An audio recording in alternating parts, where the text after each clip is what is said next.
Dry and chilly weather will be settling into the Northeast and down into the mid-Atlantic states, while there's actually some rain, believe it or not, that is moving out of Texas and into parts of the Tennessee Valley and even some areas in the deep south, because it hadn't rained here in quite a while.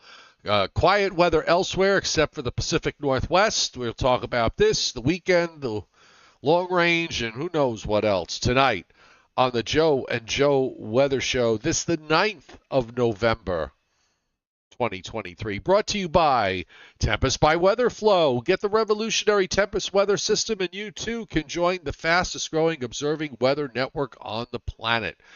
The link is pinned to the top of the chat board. It's also on the descriptor to this video. Christmas is coming. So if you need gifts for the holidays, give them a weather station and use the coupon code I want a weather station, because if you do, you'll get a big 10% off. And Tempest is an affiliate of the Joe and Joe Weather Show. Oh, good evening. How did it go last night? You enjoy yourself? Yes, I did. It was okay until about the last half hour. We spoke about all of us talking about a mutual friend of ours who's not doing so well health-wise. But anyway, it was nice. It was good. But we're here for the full hour or so, I guess, tonight, right? Or yeah, well, as long as we have something to talk about. Right, well, exactly. Welcome, everybody, on the chat board tonight. All the regulars are here, and welcome to those of you who are watching the Joe and Joe Weather Show for the first time, or perhaps you've been watching it every night from Sunday through Thursday at 7:35 p.m. and the occasional Friday and Saturday when there's a storm on. If you'd like, join the chat board and be part of the conversation. Make sure you turn your notifications on so you don't miss us. If you like the show, hit the like button. And because we like it when you hit the like button. And be sure you subscribe to my YouTube channel. I forgot about that part. Yes. So we're in we're in drought mode here in North Georgia, and I'm just when it rains heavy here, because I have a metal roof, so it does sound like softballs. Somebody's dropping hundreds of softballs. It's loud. But I haven't heard that much in the last 2.5 months. We have had I think I went back and looked yesterday. I think we've had a total of about 1.5 inches of rain during the month of September and October. And that's it. And the thing, most of that fell in probably about 3 days, and in short amount of time.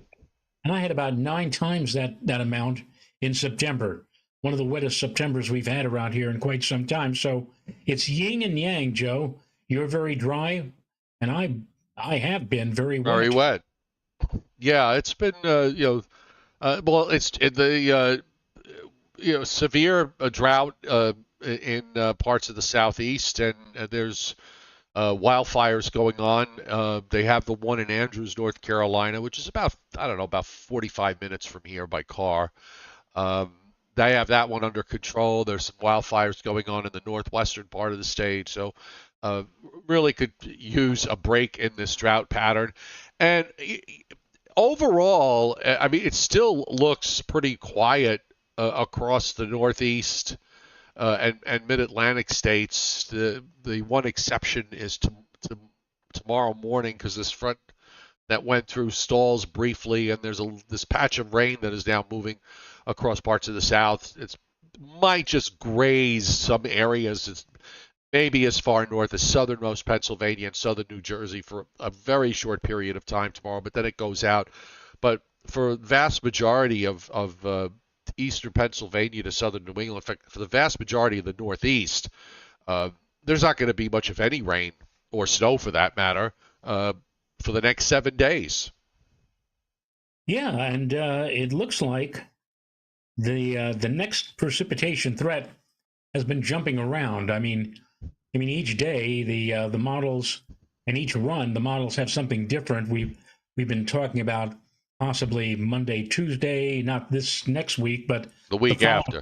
Week after during Thanksgiving week, and then it looked like it was going to be Tuesday, Wednesday, and now it looks like it's going to be a weekend event, not this weekend, but the following weekend, because they're trying to suck in some of the moisture from that supposed tropical cyclone that'll be moving on through the Bahamas.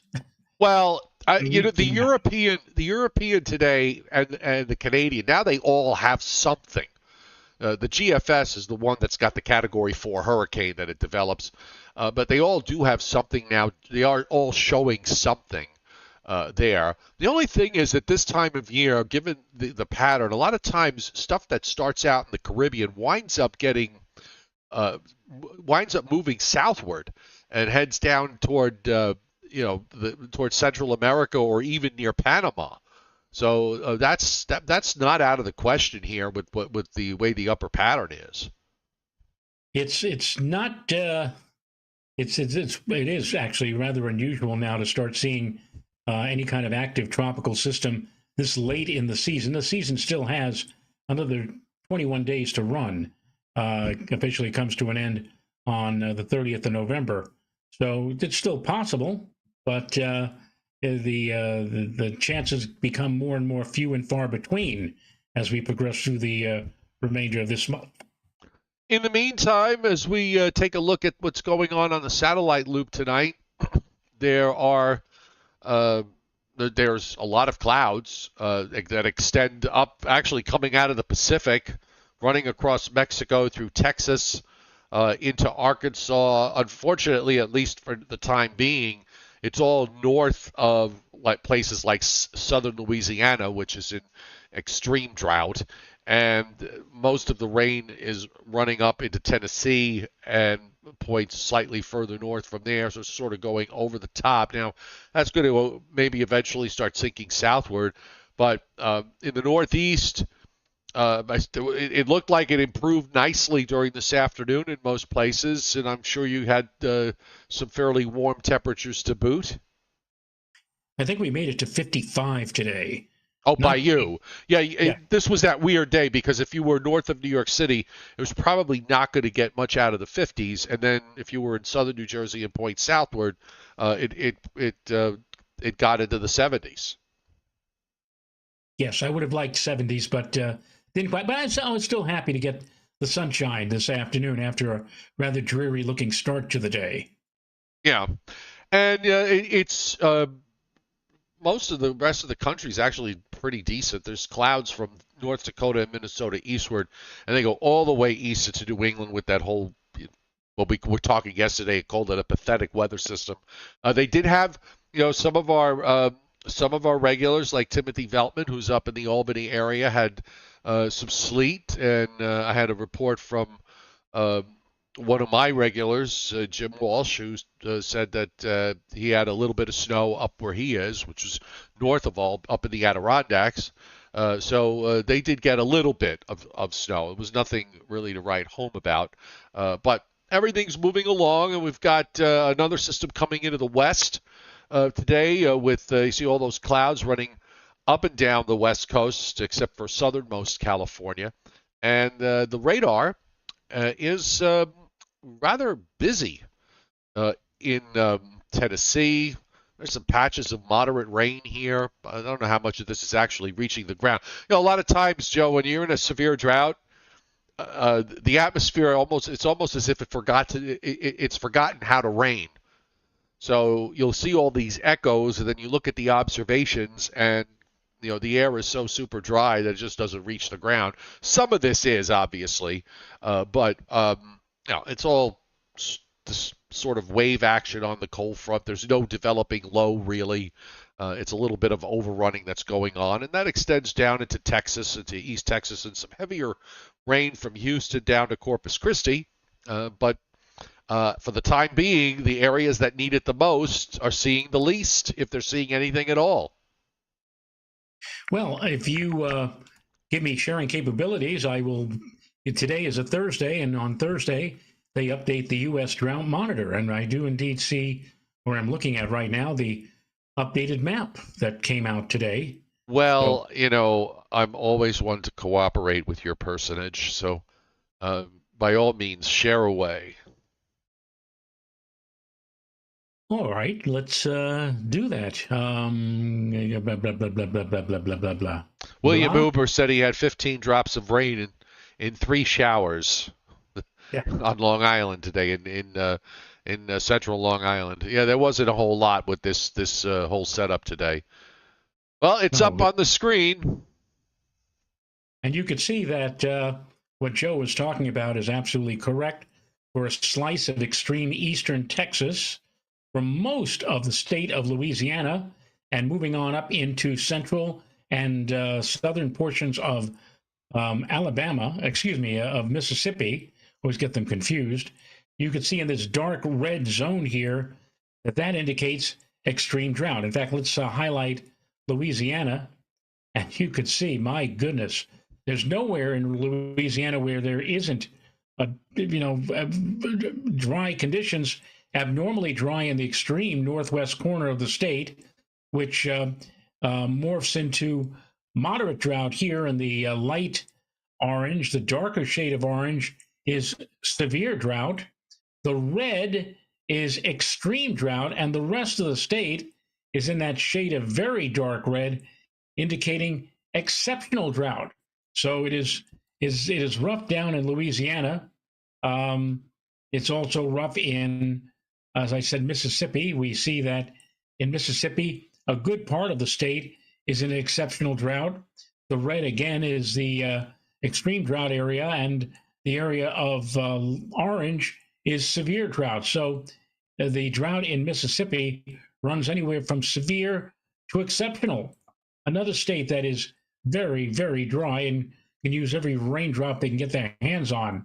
Now, if we look next door into your neck of the woods, Joe, we're looking at the southeastern United States, including Florida. We can see that actually not as bad. I mean, we see abnormally dry conditions in a number of places in eastern Virginia, eastern North Carolina, and coastal areas of South Carolina. Most of Georgia is in pretty good shape. However, if you go Not up where I am. The northern part is not. right, well, here we have in the dark shade of red, extreme drought and exceptional drought in the northwest corner of the state. Over here, is this where you are, Joe? No, Which county I'm in Union County. So check the one where the red just kind of gets into the corner of it. If that's Union County, I think. There you go, Union County. And why did it get small all of a sudden? Oh, there you go. All right, so that's where Joe lives in Union County, and in the southern and, well, actually the southwestern part of the county. Which is kind of where I am in the southwest. More in the southwest. I'm close to the southwest. I'm south of town, so yeah, I'm certainly on the south side. So what? I'm either in moderate drought or severe drought. You're in extreme drought if you're in the red, and if not, the rest of the county is in severe drought. Severe. So you're either severe or extreme. Yeah, it's pretty dry. I mean, it really is pretty dry. And of course, northwest Georgia is in that what is that? The darkest red there. It's exceptional drought. Exceptional. So yes. Exceptional is worse than extreme. I think when you get past severe, does it really matter anymore? Well, why didn't they make that one, like their top one is extreme and just not have exceptional? They have slight drought, moderate drought. What's after moderate drought? Severe drought, and then extreme drought. I think extreme drought kind of tells it rather than exceptional. I mean, if it's extreme drought, let's say you're out in the cornfield, all the corn is like bent over, Right. What after that? What's exceptional drought? I guess there's nothing on the cob. Desert. Desert. Yes. Desert. Exactly. So you can see that even up your way, you've got to deal with very dry conditions. Meanwhile, if we take a look at the northeastern part of the country, we're sitting pretty for the most part. Yeah, there are some areas that are abnormally dry in western and southern sections of New Jersey, southeastern sections of Pennsylvania, northwest Pennsylvania, and there's a spot right here in western New York where it's actually listed as moderate drought.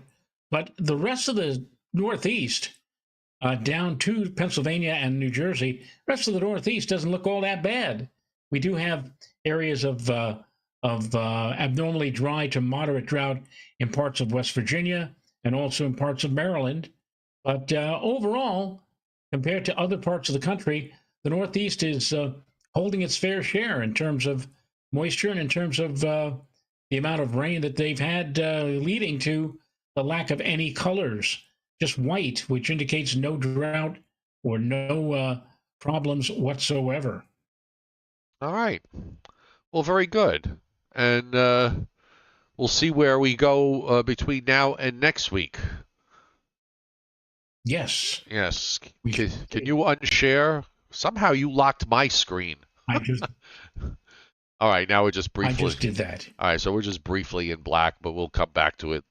If there's still a problem later, we'll figure it out. All right, so there's your radar. So at least it's something, but we're going to need a lot of rain over a period of time in order to alleviate the dry conditions that certainly do exist. Just some light precip up in North Dakota. I don't even know if any of this is actually reaching the ground. Montana, North Dakota, Minnesota. Definitely getting some heavy rains, though, in western Washington and northwestern Oregon, even some rain extending down into northern California, probably some snow in some of the higher mountaintops in Washington state. Snow's not really much of an issue right now across the U.S. WPC is, well, I mean, if you go from, let's assume that a tenth of an inch, okay, because that's really nothing. That barely wets your driveway. So a tenth of an inch or less from northern North Carolina up to southern Pennsylvania and southern New Jersey. Now that is probably from this system that's going by now. So again, there might be a slight grazing tomorrow morning in areas on the northern fringe of this: southern Pennsylvania, southern New Jersey, Delaware, Maryland, northeastern Virginia. Go north of there and you go to upstate New York, it's also basically a tenth of an inch, maybe a few pockets of a quarter of an inch off Lake Ontario. But there's this large area where no precipitation is forecast for the next 7 days, and that pretty much extends back to the Great Lakes and through much of the plains. I mean, you have to go west of the Rockies really to pick up what's going on the West Coast, which has heavy rains up and down California, as much as a half to 3/4 of an inch down as far south as San Diego, and several inches or more from San Francisco northward into southwest Oregon, and that heavy rain lines the coast up through Oregon and then spreads out a bit in western Washington with several inches or more over the next 7 days. Across the south, we actually have a finger of an inch and a half poking into central Georgia, and a half to 3/4 of an inch for me over the next 7 days. That'll be nice. It'll be something. But some heavier rains are forecast for southernmost Louisiana, several inches being indicated by WPC over the next 7 days, and also along the coastal bend of Texas. So there is some hope and some change that is going on. This whole area has been dry through much of a lot of this has been dry back through the summer, but the whole southeast and Gulf states have certainly been very dry this fall. If this is supposed to be an El Nino pattern, the rain showing up is maybe a sign that it's finally starting to have a little bit of an impact in the atmosphere, and also seeing the rain extending down all the way to Southern California is probably another indication that maybe the El Nino is starting to, do something here.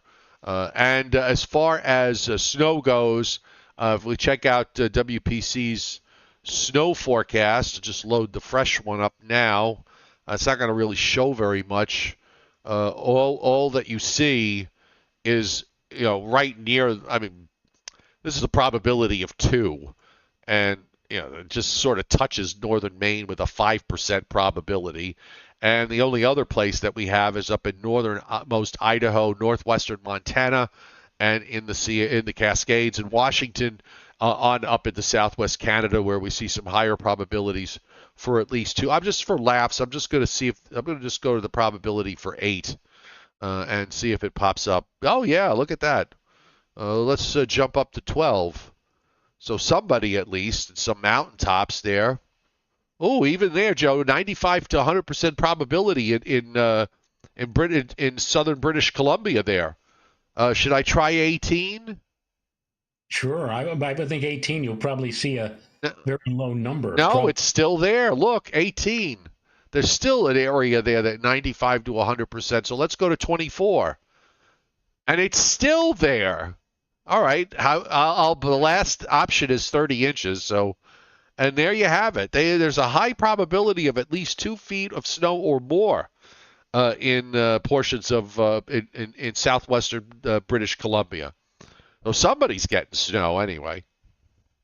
And of course, you mentioned that the snow is mostly across the southern tier of Canada, and that's going to help in the long run. That'll pay dividends perhaps as we move into December in terms of producing colder temperatures and maybe some snow further south into part of the United States. Yeah, I just moved the map up to Alaska just to see if WPC does anything for them, and apparently they don't. I was just kind of curious if they did do their forecast. I guess they don't cover Alaska from that standpoint. But they do have, we might as well have some fun here. So what do we got here in this part of Alaska? So we've got, I like that map. Why do they have to switch to this gigantic monstrosity? And then the colors don't match. All right, so up here, we've got blizzard warnings up. Okay. Nuiqsut. Nuiqsut? Noikasut? I don't know. They've got freezing, fog, blowing snow, and a temperature of 22. Lovely. Let's see. Let's go. Alfred Phillips is our friend up on the North Slope in Wainwright, Alaska. In Dead Horse right now, they've got blowing snow, fog, mist, and windy, 23. It's East Joe. Yeah, I think they're going to have blowing snow with this observation. East wind at 56, gusting to 67. Lovely. Oh. Visibility 2 miles. And they are forecasting, I mean, they've got snow tonight, blizzard warning tonight, blizzard warning this now until 7 a.m. Friday. And then during the day Friday, I'm not sure what am I, because it says this afternoon. Okay. And then they got this box now until 7 a.m. Friday. Okay, I see what they mean. Okay, so from now until tomorrow morning. So this afternoon and tonight. In Alaska. So snow showers and blowing snow. Total daytime accumulation, less than an inch. Tonight, snow showers widespread, blowing snow, freezing fog, low around 20. East winds at 50 to 55, decreasing to 40 to 45 after midnight. Gusts as high as 70 miles an hour. New snow accumulation around an inch. And then snow showers likely tomorrow, mainly after 3 p.m. Wind east at 35 to 40, but then decreasing to 25 to 30 in the afternoon Friday. New snow accumulation less than a half an inch. So it's the old-fashioned blizzard the way it's supposed to be, because it's not about what falls out of the sky, but it's about wind and it's about visibility. Right. And let's see, further south, what do we got? Winter storm watch is up. In western Alaska. Here they're going for 1 to 3, then an additional 1 to 2. High near 27. Right now, this is at Huslia Airport, 25, east at 5. So you go from east at 55, gusting to 70 or whatever it was, Let's see. Oh, Nome has got a winter storm watch. We could check that. Nome Airport, Joe, is 27. The winter storm watch is actually for Sunday that they have here. So they see, what are they saying in terms of snowfall? I always love reading Alaska forecasts, you know. Heavy snowfall, a total accumulation of 5 to 10, winds gusting as high as 45 miles an hour. I can't even imagine living. Now I've been to Alaska twice. It's beautiful. Or as PBS artist the late Bob Ross said, God was having a good day when he made Alaska. I mean, it's a magnificent state. But quite frankly, I don't know how I could possibly live in Alaska because of especially central and northern Alaska. And we actually have one of our people on the chat board who lives up there. Yeah, Alfred Phillips. He's not on tonight, but he does come on from time to time. Yeah. He's right on the North Slope. I guess if you've lived there long enough, you eventually get used to it. Well, it's like, I don't know if I could get used to having 55-mile-an-hour winds gusting to 70 miles an hour. I don't know. I could remember living in Throngs Neck, and on more than a few nights in the wintertime, I could remember hearing outside my window a moaning of a wind that was blowing around a offshore storm, a coastal storm, a nor'easter. Yeah. But No, we haven't had one of those in a while. Yeah. All right. I don't know about where you live, but where I live, if we had that kind of a weather pattern, almost assuredly, I can tell you, my electric provider, the line would go down as soon as you sneezed on it. So it doesn't get very windy here. That's interesting. 2,200 feet, you figure that it would.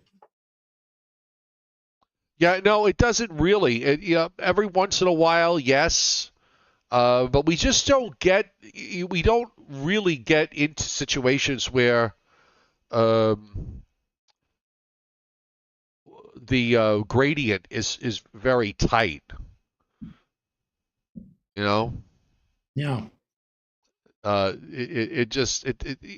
mean, every once in a while it does, but a lot of time. Plus, the threshold here for high wind warnings and for wind advisories are a lot lower than what they are, you know, up in the Mid Atlantic and Northeast anyway. You know, it's November.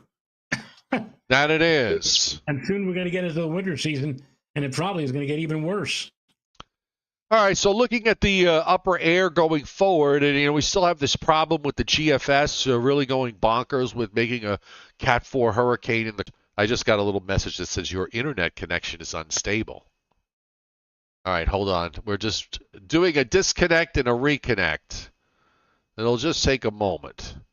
So I'm just going to scroll along because this thing is always working on a delay. Okay, good. We're back on.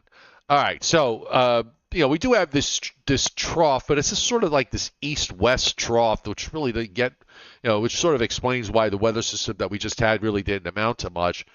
But it's funny how we're going. I'm looking at here the upper air over the weekend was just sort of this flattish westerly flow with no amplitude at all, and then we get to late next week and beyond, and all of a sudden there's all this amplitude. I mean, look at this trough that suddenly swings out from northwest Canada across the Great Lakes and Ohio Valley and into the eastern part of the United States. I mean, it just goes hog wild. And what was funny to me, too, was the fact that the 18Z run was identical to the 12Z run, which was very similar to what the European did.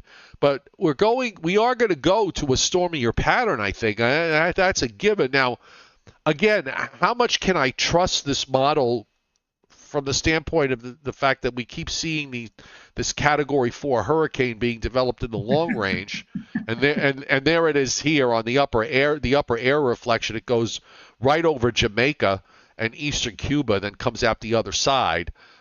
Meanwhile, as we move, wanna go to Cuba? Yes. Meanwhile, as we get into next, this would be for next Friday into Saturday, with this really powerful cold front that the models seem to be showing. and then that trough stays into early Thanksgiving week, and then you got all sorts of other things dropping down. All of a sudden, there's all this. All of a sudden, there's a 50-50 low. There's an animal off the west coast. There's another upper low sitting in Montana. There's a ridge that's between these two big features. You've got blockiness from Greenland coming over the top and across northern Canada. I honestly don't know what to make of this, so I'm just going to punt for now, which is always a wise thing to do. But I also think we should, the fact that all the models seem to want to do this for the end of next week with this strong cold front. And on the 18Z run, by the way, the hurricane doesn't even get involved. I mean, it doesn't, none of that moisture gets in. It's all the cold front. Right. And as I said earlier in the show, yesterday or the day before yesterday, it looked like, the next possible disturbance would be that cold front, but not until Monday, Tuesday. And then there was a short-term change from Monday, Tuesday to Tuesday, Wednesday. Now, all of a sudden, the thing is sped up, and now it looks like would be impacting us over next weekend. So, yeah, I know it's a very volatile period right now. The way our weather is, in spite of the fact that we're sort of in this calm part right now, but we can say with high degree of confidence here, and this is what we're looking at. Let me just back this up. So, here's tomorrow, and this is where I mentioned about the grazing that goes on in Virginia to southern PA and southern New Jersey, and that goes out. And you've got this nice little high with some colder air coming down from eastern Canada. So we're going to have below normal temperatures here in the northeast and mid-Atlantic states, and probably back to the lakes in the upper Ohio Valley through the weekend. And then next week on Monday, the high just kind of fades a bit. It just moves down into Virginia, but there's another short wave that comes over the top at Lake Winnipeg and drops down into New England. So that sort of gives a reinforcement of chilly air for Monday night and Tuesday, and then we'll start to warm up a little bit. Now here's the setup for late next week if it's real. We've got this rain. Another area of rain comes out into the southeast over the weekend. Yippee, doesn't amount to much. Then there's some kind of low in the western Gulf that goes into southern Louisiana with some heavy rains. And then, of course, you've got northern energy that's going to start to come down. And here we are. This is Thursday.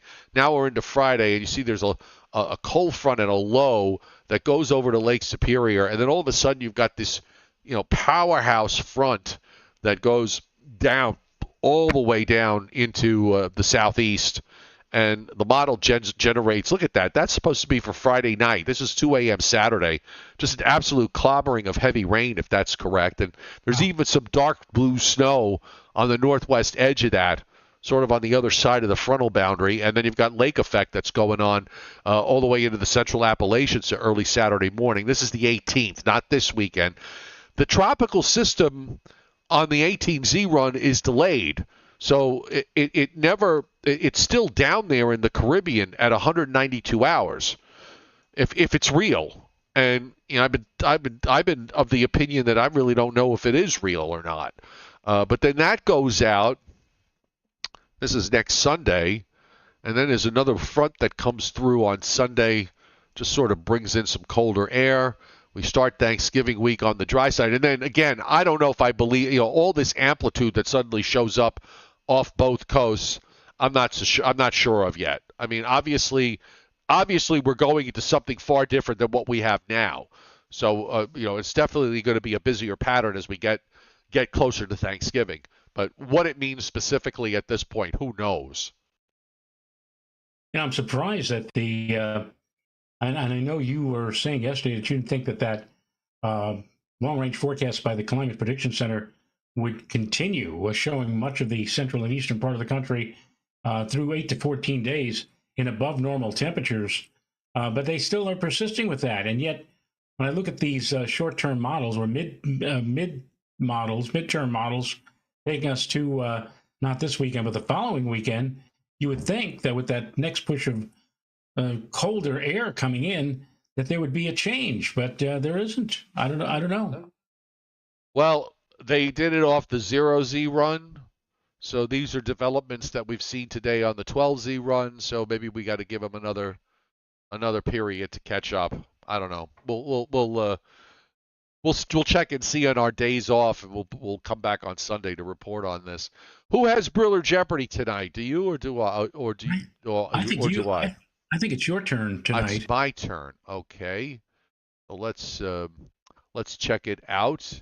Bella Lugosi is on. I get so excited when Bella Lugosi is on. I really think that is one of the best identifiers that anyone could give themselves. Oh, come on. Load. Okay, let's Yeah, it see. looks like you've got it, Joe. All right, I got it. Hang on a second. It'll be up shortly. I hope everybody's ready for this one. All right, so this is not an easy one. All right.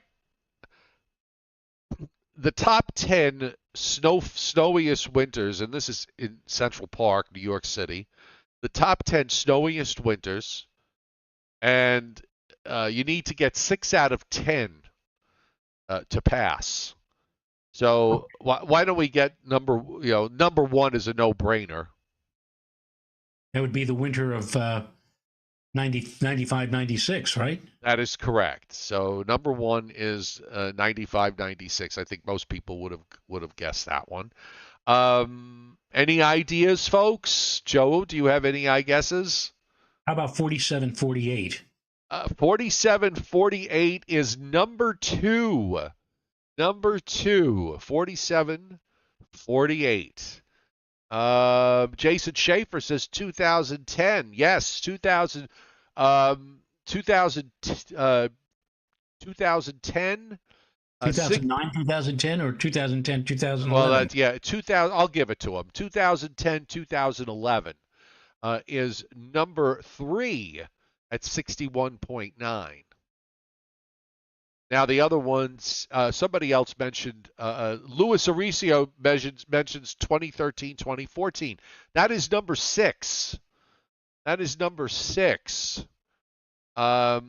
77, 78 is not on the list.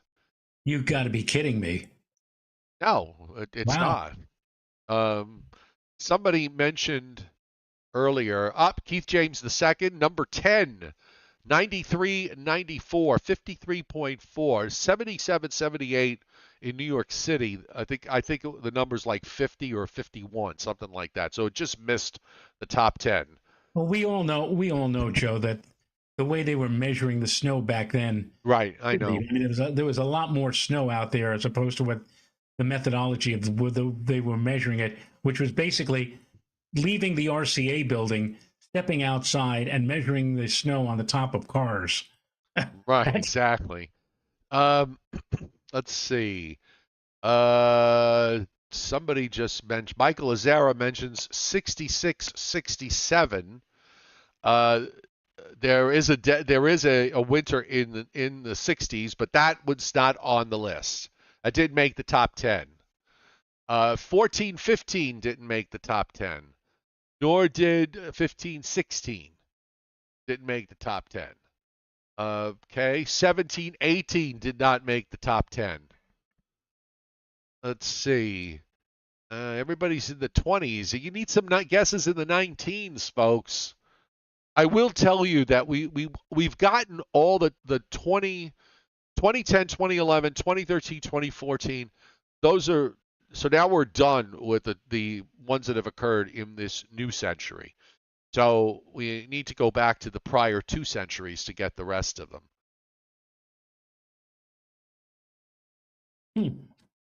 the Rolodex in my head is going round and round and round, trying to remember.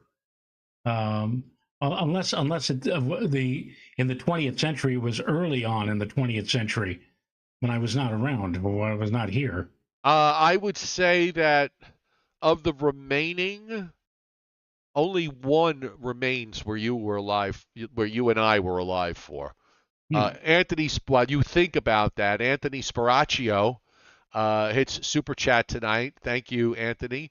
He had to calm somebody down who was freaking out over the satellites in the sky tonight, Mr. Radio. He forwarded them your post on Facebook, so just so you Oh, know. the Starlinks. Yeah. Yes. Okay, I did see somebody just put something up. Um, 1909, 1910 from Shrubby. No Shrubby. 1909 and 1909, 1910 not on the list.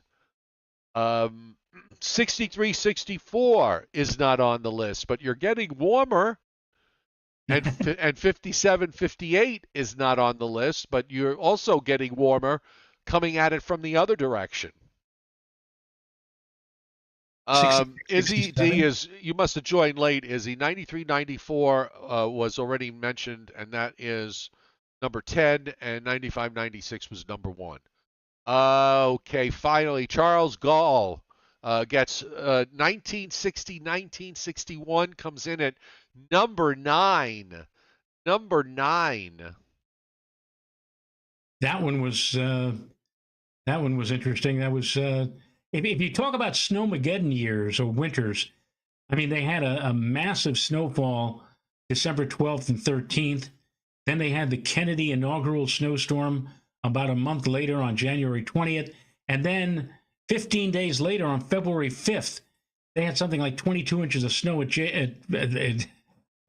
said JFK, but back then it was Idlewild Airport. So Right. There were yeah, three. There were three 1 foot snowstorms out of that, and from the second one, actually, the second one, New York City got 9.9. Okay, but everybody around New York City got over a foot. After that second one, that's when Long Island at Brookhaven set its all-time record low of 23 degrees below zero. Right after that snowfall. wow, I Uh, remember. Yeah, 23 below zero. I would have liked to have experienced that. Elisa Mandra gets number 8, 1898 to 1899. Very good. Very good there. So we've got number 10, 9, and 8. So we don't have 7, 5, 4. We got 3 left. Number 7, number 5, and number 4. And no, anybody wanting these are tough. I mean, you got to be really, really deep into weather statistics to be able to get this. 32-33. Michael McGuire, you're off by 10. William Uber, 20 BC. Well, more than likely, it could have been. But Michael McGuire, just take 10 off of those, and you'll get one of the remaining 3. Uh, let's see. Nope. 1887, 1888 is not on the list. Not on the list. Up there it is. Craig Carlberg got it. 22-23. 1922, 1923. 60.4. So that leaves us now with 2. And I will just, you know what? Uh, yes, well, Matthew Howard, you take a random guess of 1873. And you should have you're so you actually yes that 1872 1872 1873 60.2. All right, so that leaves us now with 1, and I will tell you that Ulysses S. Grant was still president when for this one. So it was 1872-73. Joe, what do you think the next one would be? Ulysses S. Grant was president. Yes. They hadn't built Grant's tomb yet, I guess. No, he had to be president first before he had a tomb. Yeah. So if we have it 1872, 73. So what are we looking for? We're looking for something that a year where it was over 60 inches, I guess, right? Or Well, no, now this remaining one is number 7 on the list, and it's 56.4. like that's going to help me? All right, so Craig Carlberg and Fled, right? Craig Carlberg and Fled Weather both say 1876, 77. Come back a little bit. Tim, 1872, 73. We got move up a little bit. How about 1874-75? Thank you. Very good. 56.4. So to recap, starting from number 10, 1993-94, 53.4. 1960-1961, 54.7. 1898-1899, 55.9. 1874-1875, 56.4. 2013-2014, 57.4. 1872, 1873, 60.2. 1922, 1923, 60.4. 2010, 2011, 61.9.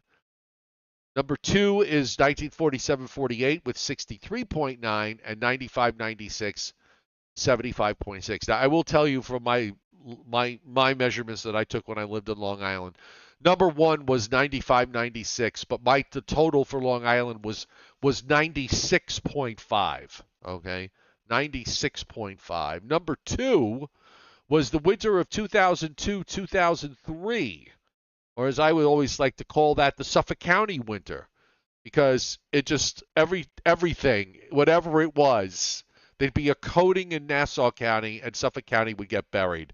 82.4 inches for the season, and actually I think in 2013, 2014, I also had, I think it was 78 and change for that particular winter. I lived right north of Islip.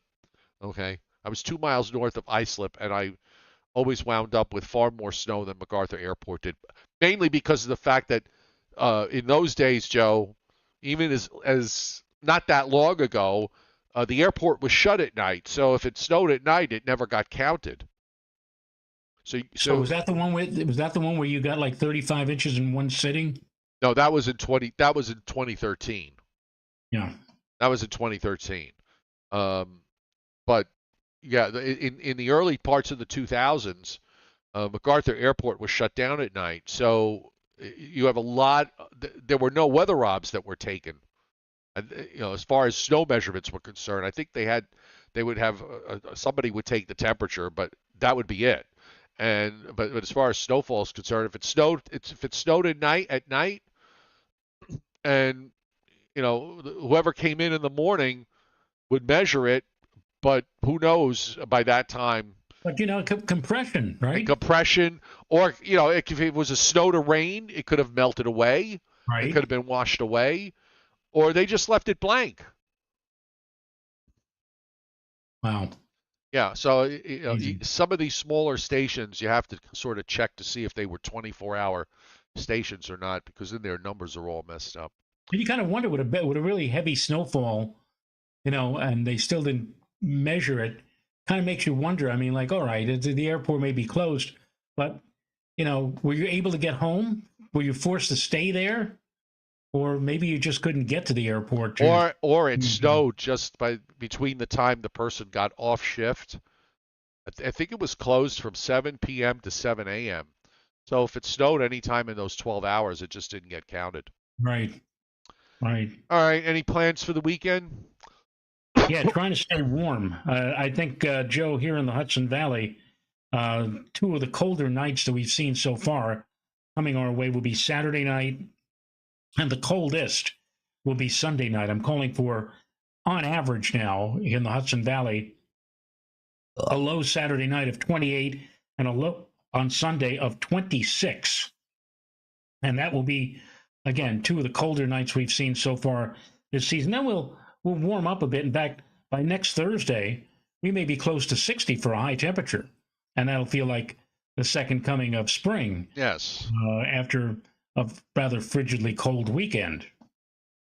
All right. Well, we've got 2 days off, so enjoy. I'm having an early Thanksgiving this weekend because my kids are not going to be around for Thanksgiving itself, and I won't see them until probably sometime in December. So we're celebrating Thanksgiving, and the kids are going to decorate the Christmas tree. So I've been preparing. My turkey is brining in the fridge. It has been for since Tuesday morning. Tomorrow morning it comes out of the brine and gets prepped up to go in the oven on Saturday. So I hope everybody has got I hope everybody has nice weekend plans ahead. The Joe and Joe Weather Show brought to you by Tempest by WeatherFlow.